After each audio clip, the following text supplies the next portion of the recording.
Hello students, my self Jitendra Shukla. आज हम बात करेंगे physical properties of halo alkane and hello arenes. आप देखिएगा, फिजिकल प्रॉपर्टीज में तीन ही चीज़ें ज़्यादा सबसे हमें ध्यान रखनी है।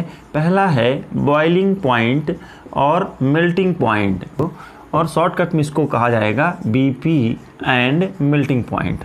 दूसरा हम बात करेंगे सोल्युबिलिटी के बारे में, है ना। सोल्युबिलिटी और डेंसिटी, ये दो तीन चीज़ें हैं जिस पर हमें ज़्यादा ध्यान रखना है। सबसे पहली बात देखिए, ज़्यादातर चीज़ें बॉइलिंग पॉइंट और मेल्टिंग पॉइंट से रिलेटेड क्वेश्चन आया करते हैं। तो बॉइलिंग पॉइंट और मेल्टिंग पॉइंट जब क्वेश्चन आए तो ये ध्यान रखें कि boiling point is directly proportional to intermolecular forces of attraction. अब इंटरमॉलिक्यूलर फोर्स ऑफ अट्रैक्शन क्या हो सकते हैं, तो देखिएगा, इसको हम लोग शॉर्टकट में IMF भी कहते हैं, इंटरमॉलिक्यूलर फोर्स ऑफ अट्रैक्शन कहते हैं। तो देखिएगा, इंटरमॉलिक्यूलर फोर्सेस क्या हो सकते हैं, हाइड्रोजन बॉन्ड हो सकता है, और क्या हो सकता है, डाइपोल इंटरेक्शन हुआ करता है, और तीसरा है बिल्कुल वंडर वॉल। ये तीन तरह के फोर्स हुआ करते हैं। इसमें से अब जिस मॉलिक्यूल में हाइड्रोजन बॉन्डिंग होगी, एक मॉलिक्यूल दूसरे मॉलिक्यूल को अगर हाइड्रोजन बॉन्डिंग के थ्रू कर, जैसे हाइड्रोजन बॉन्डिंग कहाँ पर होगा, मान लीजिए आपने लिया है एल्कोहल है, ये है ना, मिथाइल एल्कोहल, R की जगह कुछ भी हो सकता है, और आपने यहाँ पर ले लिया है इस तरह का, ये दूसरा एल्कोहल मॉलिक्यूल है ना। तो इस हाइड्रोजन में निगेटिव चार्ज डेवलप हो जाता है, ज़्यादा इलेक्ट्रॉन निगेटिव होता है, यहाँ पर पॉजिटिव चार्ज, तो इन दोनों के बीच में हाइड्रोजन बॉन्डिंग हो जाएगी। ऐसे ही आप यहाँ पर ले सकते हैं, ये हाइड्रोजन में है, ये अल्कोहल, आप समझिए तीन अल्कोहल के मॉलिक्यूल हैं, मिथेनॉल कुछ भी हो सकता है। इनके बीच में फोर्स ऑफ अट्रैक्शन क्या होगा, बिल्कुल हाइड्रोजन बॉन्डिंग हो, क्योंकि यहाँ पर डेल्टा पॉजिटिव चार्ज डेवलप हो जाएगा, और यहाँ पर डेल्टा पॉजिटिव चार्ज, और यहाँ पर डेल्टा निगेटिव चार्ज, यहाँ पर डेल्टा पॉजिटिव चार्ज, यहाँ पर डेल्टा निगेटिव चार्ज, यहाँ पर भी ऑक्सीजन बीइंग मोर इलेक्ट्रोनिगेटिव, यहाँ पर डेल्टा पॉजिटिव, यहाँ पर डेल्टा निगेटिव। अब ऑक्सीजन में तो हमेशा निगेटिव चार्ज ही हुआ करता है, तो इन दोनों के बीच में फोर्स ऑफ अट्रैक्शन होगा। तो एक एल्कोहल दूसरे एल्कोहल को हाइड्रोजन बॉन्डिंग के थ्रू अट्रैक्ट करता है। तो हाइड्रोजन बॉन्डिंग हमेशा इंटरमॉलिक्यूलर फोर्स ऑफ अट्रैक्शन में से कंपेयर करें तो हाइड्रोजन बॉन्डिंग सबसे ज़्यादा होता है, फिर डाइपोल इंटरेक्शन, और सबसे कम हुआ करता है wonder wall force of attraction. तो चलिए ठीक है स्टूडेंट्स, आगे हम बात करते हैं। तो बॉइलिंग पॉइंट में क्या ट्रेंड देखा करेंगे, तो देखिएगा, तो बॉइलिंग पॉइंट और मेल्टिंग पॉइंट के ट्रेंड लगभग सेम होते हैं, और boiling point is directly proportional to size. आप सिंपल लैंग्वेज में कह सकते हैं कि boiling point is directly proportional to size. जिसका साइज ज़्यादा होगा उसका इंटरमॉलिक्यूलर फोर्स ऑफ अट्रैक्शन ज़्यादा होगा, और उसका बॉइलिंग पॉइंट भी ज़्यादा होगा। तो या तो आपको ये पता हो इंटरमॉलिक्यूलर फोर्स ऑफ अट्रैक्शन, मैं इसको शॉर्ट ट्रिक में साइज को लिख देता हूँ, आपको समझ में आ जाएगा। कैसे सर, देखिएगा, जैसे मैंने कहा RI को लिया अल्काइल आयोडाइड, और मैंने लिया RCl को RBr को ले लेते हैं, और R के साथ में Cl को ले लेते हैं, तो RI और RBr या RF को ले लेते हैं आप यहाँ पर। तो इनमें से किसका बॉइलिंग पॉइंट ज़्यादा होगा, देखिएगा, bigger the atom, bigger the particle, greater the size, greater the boiling point. तो इसका बॉइलिंग पॉइंट का ऑर्डर क्या हो जाएगा, बिल्कुल RI का बॉइलिंग पॉइंट हमेशा ज़्यादा होगा RBr से, RCl का ज़्यादा होगा RF से। तो देखिएगा स्टूडेंट्स, इसमें आप एग्जांपल ले सकते हैं कि CH3I का बॉइलिंग पॉइंट CH3Br से ज़्यादा होगा। क्यों ज़्यादा होगा, क्योंकि इसका वंडर वॉल फोर्स ज़्यादा होगा, क्योंकि इसका मास ज़्यादा है। मास भी कह सकते हैं और साइज भी कह सकते हैं। BP is directly proportional to molecular mass, है ना, ये भी आप ध्यान रखेंगे। मोलिकुलर मास, ये दोनों ही बहुत ही इंपॉर्टेंट पॉइंट हैं। साइज में अगर आपको कहीं डाउट लगे तो आप मोलिकुलर मास को कंसीडर कर लें। यहाँ पर मैं लिख लेता हूँ CH3Cl और CH3F। आप ये मत सोचिएगा यहाँ पर हाइड्रोजन बॉन्डिंग नहीं होगी, है ना, ध्यान रखेंगे। हाइड्रोजन बॉन्डिंग कहाँ होती है, जहाँ पर हाइड्रोजन किसी फोन से अटैच हो, जैसे फ्लोरीन, ऑक्सीजन और नाइट्रोजन। चलिए, ये तो बात हो गई कि अगर सेम अल्काइल ग्रुप है और हाइड्रोजन अलग अलग है तो बॉइलिंग पॉइंट में क्या फ़र्क पड़ेगा। तो ये फर्स्ट पॉइंट था, और ये सेकंड पॉइंट है, इसके बेस पर हम लोगों ने इसको सॉल्व किया। एक दो एग्जांपल मैं यहाँ पर और लेता हूँ, मैं यहाँ पर। मान लीजिए एमंग आइसोमेरिक हाइड्रोकार्बन है, अगर आइसोमर्स बने हुए हैं, बहुत सारे आइसोमर हैं, मान लीजिए ये Br है, ये ब्रोमोब्यूटेन है, और इसी में से आपको दे दिया जाए CH3, इसी में ब्रांचिंग कर दिया जाए तो देखिएगा यहाँ पर एक H को हटा करके मैं यहीं पर लगा देता हूँ Br। तो ऑन ब्रांचिंग मतलब एक लाइन में आप यहाँ लिख लेंगे कि boiling point is inversely proportional to branching. जितना ज़्यादा ब्रांचिंग होगा, हालांकि इसका कॉन्सेप्ट ये है boiling point is directly proportional to surface area, जिसका सरफेस एरिया ज़्यादा होगा। इस तरह से देखिए यहाँ पर स्ट्रेट चेन है तो इसका बॉइलिंग पॉइंट ज़्यादा होगा, और यहाँ ब्रांचिंग हो जाएगी तो इसका बॉइलिंग पॉइंट थोड़ा सा कम हो जाएगा। तो ब्रांचिंग को बढ़ाने से बॉइलिंग पॉइंट कम हो जाता है, ब्रांचिंग को बढ़ाने से बॉइलिंग पॉइंट कम हो जाता है। आप एक लाइन में ये भी याद रखें, एमंग आइसोमेरिक कंपाउंड, हेलोएल्केन में या हेलोएरिन में, among isomeric compound the isomer having longest chain have greater boiling point. तो ध्यान रखेंगे जितने भी आइसोमर बनाएंगे, एक दो और बनाइए, सोचिए आप लोग, बिल्कुल बनाते हैं हम यहाँ पर CH3 है, CH3 है और 4 कार्बन तो हो गए हैं। मैं यहाँ पर लगा देता हूँ Br को। अगर ये ब्रोमीन तो सेम है तो देखिए सबका मोलिकुलर मास तो सेम है, तो यहाँ पर मोलिकुलर मास सेम है। अब साइज को कंसीडर कर सकते हैं आप कि इसकी साइज़ कैसी है। साइज भी देखिएगा, इसमें सरफेस एरिया ज़्यादा है, यहाँ पर सरफेस एरिया स्फेरिकल है। तो स्फेरिकल सरफेस एरिया होने के कारण देखिएगा, स्फेरिकल सरफेस एरिया होने के कारण एक मॉलिक्यूल दूसरे मॉलिक्यूल को बहुत कम एरिया में टच कर पाएगा। तो यहाँ पर इसका इंटरमॉलिक्यूलर फोर्स ऑफ अट्रैक्शन कम होगा और बॉइलिंग पॉइंट बहुत ही कम होगा।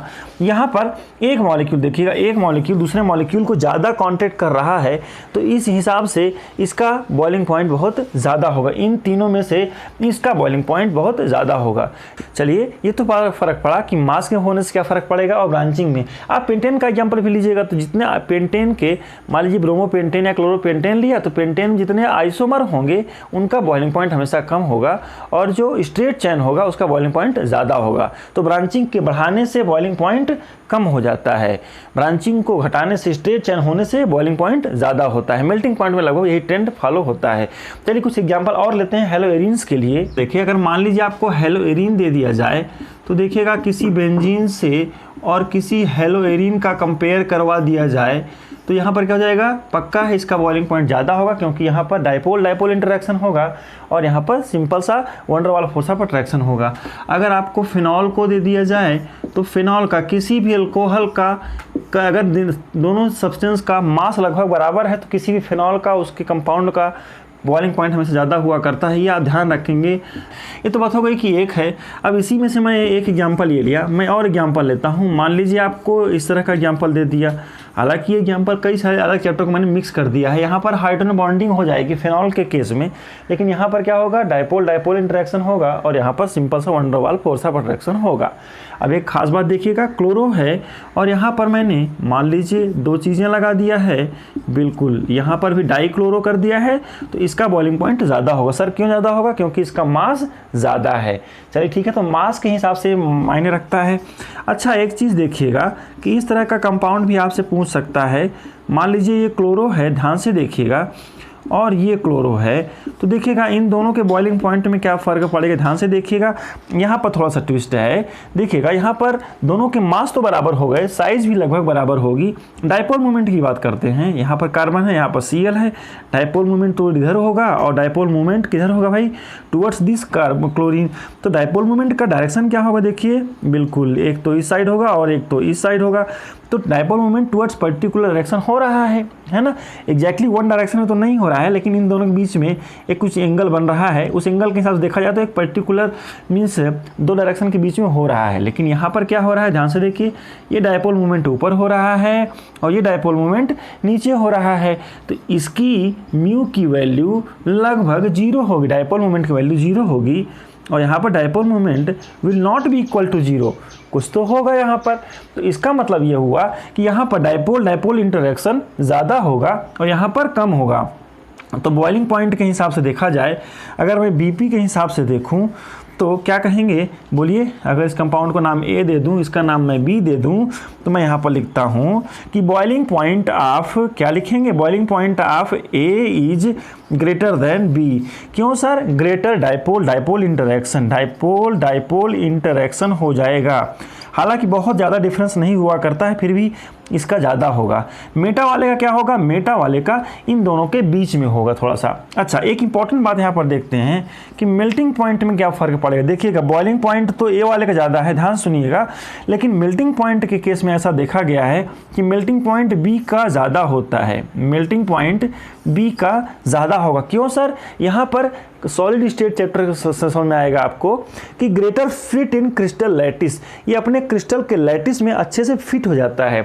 क्यों sir, due to symmetrical structure, para dichlorobenzene is, या due to symmetrical structure 1,4 dichlorobenzene या 1,4 डाइब्रोमोबेंजीन जो भी दिया जाए, तो due to symmetrical structure 1,4 dichlorobenzene has higher melting point than ortho dichlorobenzene. तो ये ध्यान रखेंगे। बॉइलिंग पॉइंट में यहाँ पर इंटरमॉलिक्यूलर फोर्सेस ऑफ अट्रैक्शन मायने रखता है, डाइपोल डाइपोल इंटरेक्शन के हिसाब से इसका बॉइलिंग पॉइंट ज़्यादा होगा।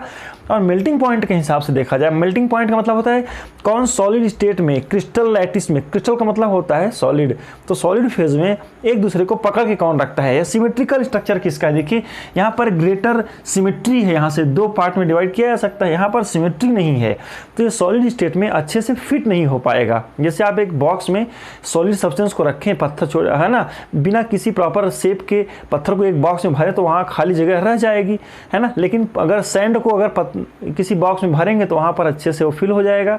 चलिए तो यहाँ पर सिमेट्रिकल स्ट्रक्चर है, इसीलिए इसका मेल्टिंग पॉइंट ज़्यादा होगा, इसका बॉइलिंग पॉइंट कम होगा। ये थोड़ा, चलिए आगे बात करते हैं कुछ सॉल्युबिलिटी और डेंसिटी के बारे में। चलिए सॉल्युबिलिटी की बात करते हैं। तो सॉल्युबिलिटी इज डिपेंड अपॉन, देखिएगा हाइड्रोजन बॉन्डिंग, वही कॉन्सेप्ट है, जहाँ हाइड्रोजन बॉन्डिंग होगी वो पानी में सॉल्युबल होंगे। हाइड्रोजन बॉन्डिंग जिसमें होती है that compounds are soluble in water, जिसमें हाइड्रोजन बॉन्डिंग होती है वो पानी में घुल जाते हैं, ध्यान रखेंगे। और जिसमें डाइपोल डाइपोल इंटरेक्शन होता है, जिसमें डाइपोल डाइपोल, हालांकि पानी को यूनिवर्सल सॉल्वेंट कहते हैं, ये बहुत पार्शियल सोल्यूबल होते हैं, है ना। पार्शियल सोल्यूबल कौन होगा, पार्शियल सोल्यूबल इन वाटर। पानी तो बहुत सारी चीज़ों को डिजोल्व कर लेता है, लेकिन जहाँ पर कहीं डाइपोल डाइपोल इंटरेक्शन है बहुत कम घुलेगा, लेकिन हाइड्रोजन बॉन्डिंग अगर है तो ज़्यादा चांसेस हैं कि वो घुल जाएगा, बशर्ते कुछ और फोर्स उसमें काम न कर रहा हो।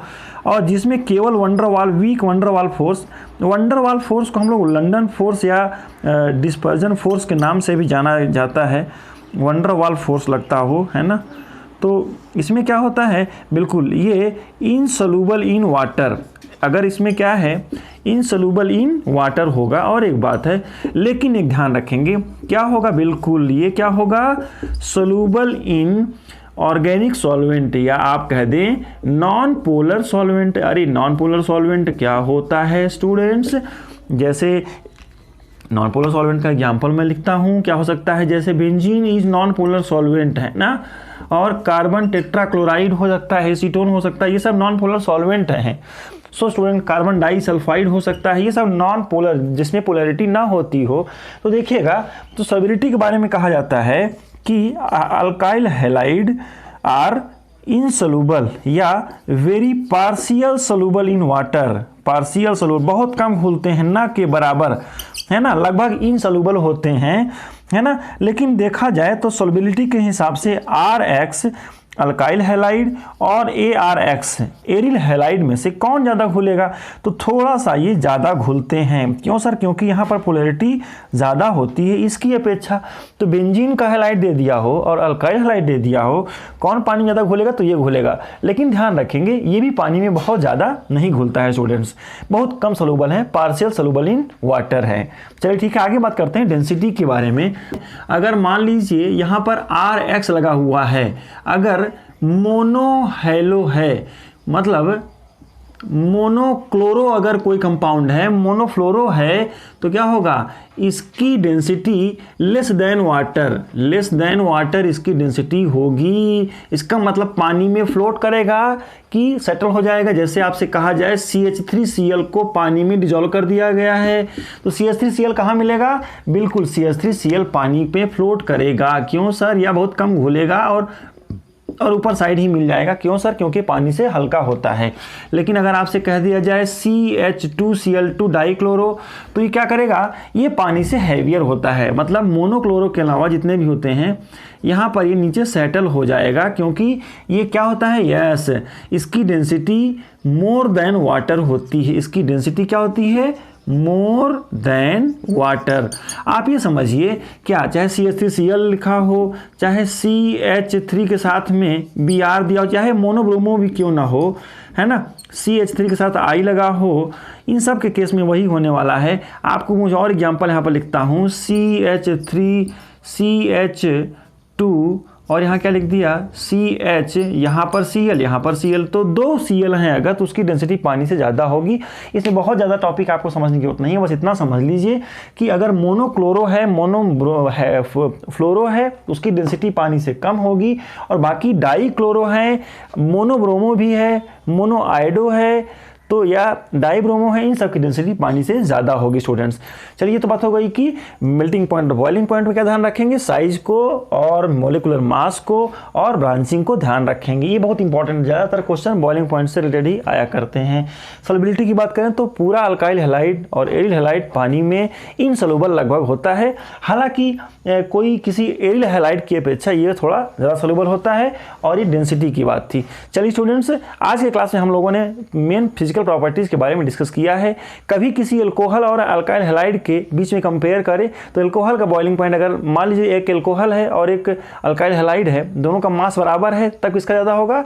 जिसका हाइड्रोजन बॉन्डिंग होता हो। चलिए, इसका आंसर आप मुझे बताएंगे, जल्दी बोलिएगा। मैं आपको ऑप्शन दे रहा हूँ, CH3Cl2 है और यहाँ पर CHCl3 है। इनमें से किसका बॉइलिंग पॉइंट ज़्यादा होगा? आप इसका आंसर मुझे कमेंट बॉक्स में मेंशन करेंगे। चलिए स्टूडेंट्स, मिलते हैं अगले क्लास में। तब तक आप ऐसे कुछ क्वेश्चंस को सॉल्व करने की कोशिश करेंगे। Thank you.